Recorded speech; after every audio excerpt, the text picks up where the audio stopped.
Kami wartakan, Join di Sulsel gelar diskusi soal kompetensi jurnalis. Penggiat media, yang tergabung dalam Jurnalis Online Indonesia Provinsi Sulawesi Selatan, mengadakan diskusi menyoal kompetensi jurnalis, yang berlangsung di Cafe Baca, Kota Makassar, Sabtu, 6 Agustus 2021 lalu. Diskusi ini membahas kompetensi jurnalis dalam diskusi literasi media, yang juga digagas oleh sejumlah wartawan dari berbagai organisasi pers, penulis, penerbit dan juga dari akademisi.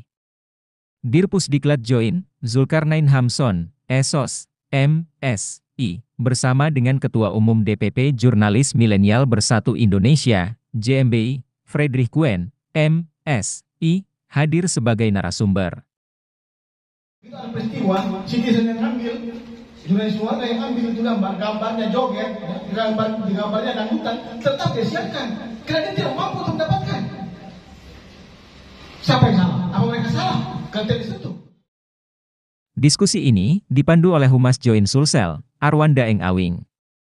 Selain dari Join, diskusi ini juga dihadiri oleh perwakilan PW, perwakilan AJI, dan perwakilan IWO. Zulkarnain Hamson, dalam paparannya, singgung fenomena uji kompetensi yang dianggap membias. Menyoal fenomena seperti itu, Friedrich Kuen selaku penguji pada Dewan Pers, mengatakan perlunya dilakukan sertifikasi kompetensi BNSP untuk ketahui rekam jejak seorang jurnalis, terangnya. Demikian kami wartakan, dari Makassar, melaporkan.